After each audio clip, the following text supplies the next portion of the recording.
Hello everyone, and thanks for coming back to the channel. Today we're going to take a look at a hybrid Eachine Diatone TBS quad. It's the ER349. I hinted about this in the last video, but this is pretty darn good. Let's take a look. Featuring Diatone Mamba 1408, 4000 kV motors, Gem Fan 3052 props, the new Diatone Mamba flight stack featuring an F4 flight controller with an OSD, 25 amp 4-in-1 ESC supporting D-Shock 1200. See, it's a new flight stack. It has the through holes. TBS Unify, power switchable up to 800 milliwatts via smart audio. Runcam microswift FPV camera. Comes with 2 capacitors to keep your video feed clean. They've upgraded to metal nuts to keep this canopy down. It comes with 2 extra battery straps. One is pretty long. Comes with 3 extra zip ties, rubber pieces for your battery mounting, an assortment of extra screws, and more screws, extra cable for your flight controller to ESC connection, an extra XT30 connection, a buzzer, 2 extra nylon nuts, an extra set of props, full color 2-sided wiring diagram, and of course stickers. It weighs 144 grams. I flew it on GNB 4S 550 milliamp batteries, which makes it 216 grams. Motor post to motor post, I'm getting about 143 millimeters. Hopefully you saw the wind blowing everything around, and you could probably hear it on my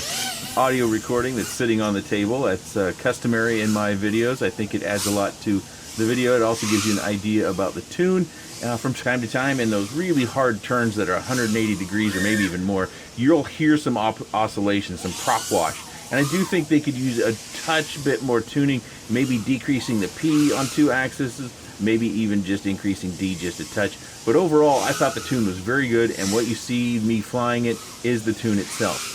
Now in this video, I think it's especially important to pay attention to those punches. I do those for a reason. But also when I do hard turns around the tree, watch how low I'm able to stay. And then if you can, at a glance, look at that throttle value in the top left-hand corner, because that will give you an idea of the speed that I'm carrying, and I don't have to jam the throttle. Oftentimes when I'm flying something at pace and I go around a tree pretty hard, I really have to apply more throttle. In this particular case, I really don't. Also, you may see some black flashes from time to time, and I found, and I'll show this in the second flight video, is that I think my rapid fire module might need an update, because I ended up running it in legacy mode and rapid fire 2 mode, and then the blackness or the glitches would stop. So, and you'll get to see that in the second video, but I wanted to show you this because it gives you that information. Now, typically in my videos, I really hold my opinion kind of in reserve till way late in the video. But this quad, it impressed me. You know, the last time I flew a 3-inch and I was really kind of enamored with it was the XJB 145, I believe it was. And that performed really, really well. And that was about, was that about a year and a half ago or about a year ago? And many of you have enjoyed it as well.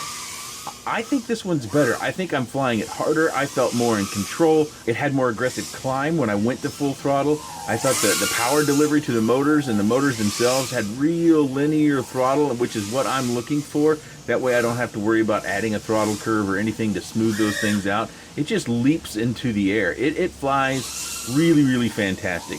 And right now we're really fortunate because this thing is on sale for $149.99.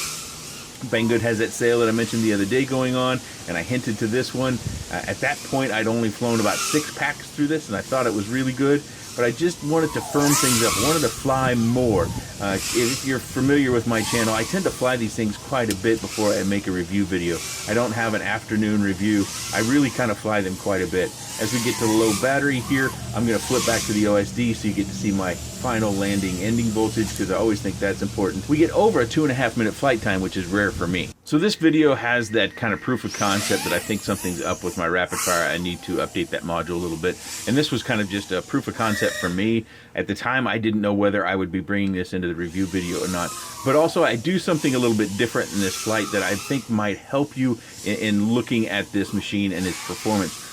Sometimes I get comments about going from the other side of the house, from the chimney side to the shed side, and in this flight I actually attempt to do it several times, and to give you an idea of why I don't do that quite as much, because it's a much more precise movement. I've got to get the angle of attack right, I've got to get my height right in order for me to feel comfortable and hit that, because the hole on that side is a lot smaller than it is on the chimney side. So if I go up from the chimney side, as you've seen, I can climb better, and I like the visual of climbing past that chimney, but hitting that angle just right to where I get the level that I want and the downward view that I like to have when I'm going to that side of the house, the shed side of the house.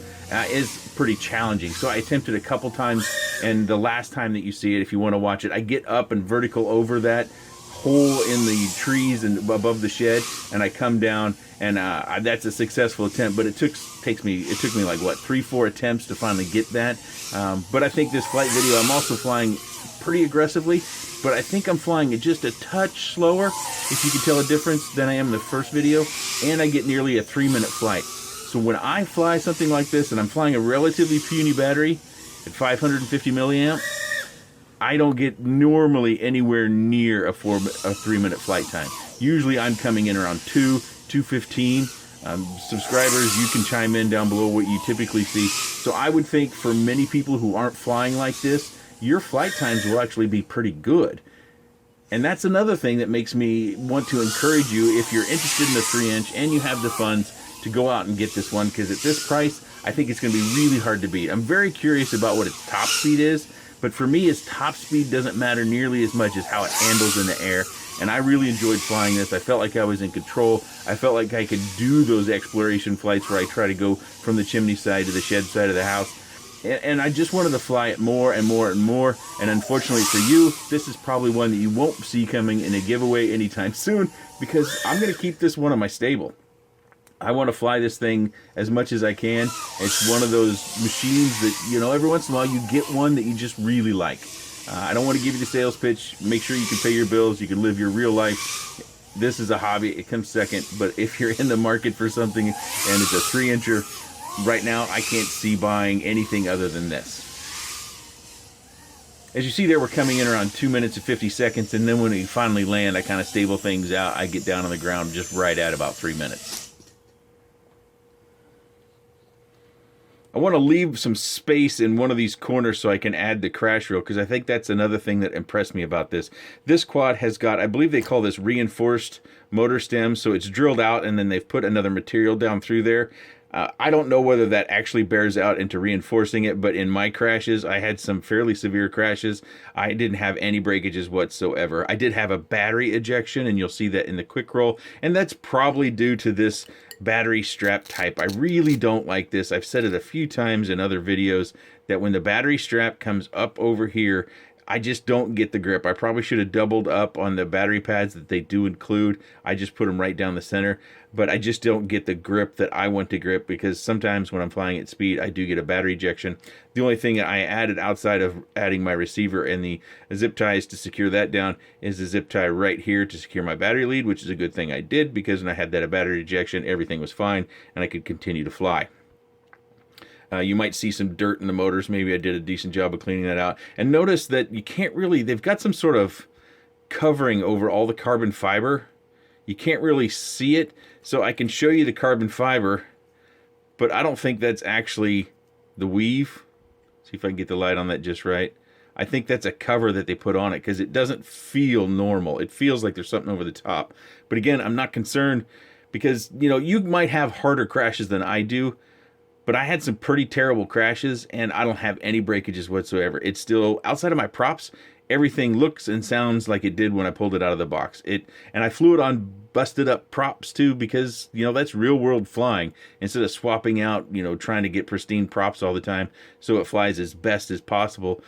It's more likely that you're going to have a little bit dinged up props like I did in those flights, and therefore it'll sound a little bit like it did in my flight video. There's not too much to complain about really, and that's kind of why I'm recommending it. The main thing is this battery strap. I would pull the battery strap out and just run it underneath the ESC and just loop it all around. Now that does allow your battery to move forward and backwards, but it also helps you keep your battery in place, so you wouldn't need to double up on the gummies. They do include that other battery strap, which is longer, so if you want to run a bigger battery and get even more flight time, like a 650, or I think a lot of people are flying 850s on their 3-inchers. I can't see you getting any less than 5 minutes, depending upon how you fly with a bigger battery. So you combine all these things, and they made little improvements, like in the quick roll. You remember past videos of Diatones, they had nylon nuts down here, and that was a concern of mine, and I'm glad that they've changed to metal, so that'll help keep the canopy down more. They are using a little bit of an older camera, but it didn't bother me that much. I thought the camera, the image it presented was pretty good, So I can't complain about that too much. We've got a TBS 800 milliwatt VTX, so you can pump that up and get the best possible signal you can. You've got a new Diatone stack that's in here. You know, it pointed out that it has those through holes, so they're swapping out from their previous stack into this new stack. They've secured the motor wires down for us already. Everything's very clean, good soldering. I did not put the buzzer inside here. I just didn't do it. There's no particular reason why, but it was just a really enjoyable quad. Yeah, and yes, I did fly it with the antenna down here. You may want to orient that more upwards to get better video footage. You can run a zip tie around this hole. We have these lights which you can see. They're nice and bright in the daytime, and it adds a little bit element of flavor. I seriously doubt it's consuming much of our power that's taking away our flight time. It's a kind of a neat little thing. The canopy is fairly robust. As you can tell from the profile, unless you center a tree or something, it's not likely the canopy is going to take much of a direct impact because we're probably going to be hitting our motors. But I've smashed these canopies. If you remember back in the winter, I think it was the R239. I smashed it into the garage door. I smashed it into the shed. The canopies didn't break, but the prop guards on that one did. So I think these are fairly robust canopies. I'm not too concerned about that. And you do have some camera protection in the little pieces of the canopies. I'm touching it. I know it's clear. You can't hardly see it, but it does stick out beyond the lens of the camera, so you've got some camera protection there as well. We've got a rubber mounted flight stack or a gummy mounted flight stack there, so it minimizes those micro vibrations getting into your flight controller. It's got black box on the flight controller, so if you want to tweak your tune via black box, you've got that for yourself. Really, the only thing it doesn't come with is a receiver. It comes with a lead. I used an RXSR. I just plugged it directly in, and then I ran my wires, as you can see, down through here. I added a zip tie down in there to keep the wires together so they wouldn't come loose and get out into props, so that kept them nice and secure. A couple little zip ties off the arms and some heat shrink, and I was all set to fly and have some fun. It is running an old version of Betaflight. That is one thing that I can give them fits for. It's running Betaflight 3.5.1. And that's really the only complaint, but I don't really care about that much because it flies well. I think too often we want to try the new hotness. Betaflight 4 has not been a big boon for micros. That seems to be geared much towards 5-inch, and it's a much different PID tuning. So if you've been flying for a while, tuning Betaflight 4 can actually be pretty weird and wonky. So you have to evaluate if Betaflight 3.5.1 bothers you or not. It doesn't bother me, because out of the box, you can bind it up, set your modes, your OSD the way you want them to appear, and go fly it and have a ton of fun and have some really ripping, powerful fun. I'm sorry, but I won't be giving this away anytime soon. So I've had high praise. What do you think? Is the praise, is it too much? Are there some negatives? Some negatives I missed? There's something we should have gotten in the box that we didn't? Is it $149? I'm pretty convinced that this has probably got to be one of the best 3-inchers on the market, and that $149 price point won't last. So if you're in the market, as I said previously, time to click that link and buy, because it's only going to go up in price. If you've got any comments, questions, suggestions, or otherwise, please let me know in the section down below. I appreciate your time, and thanks for watching.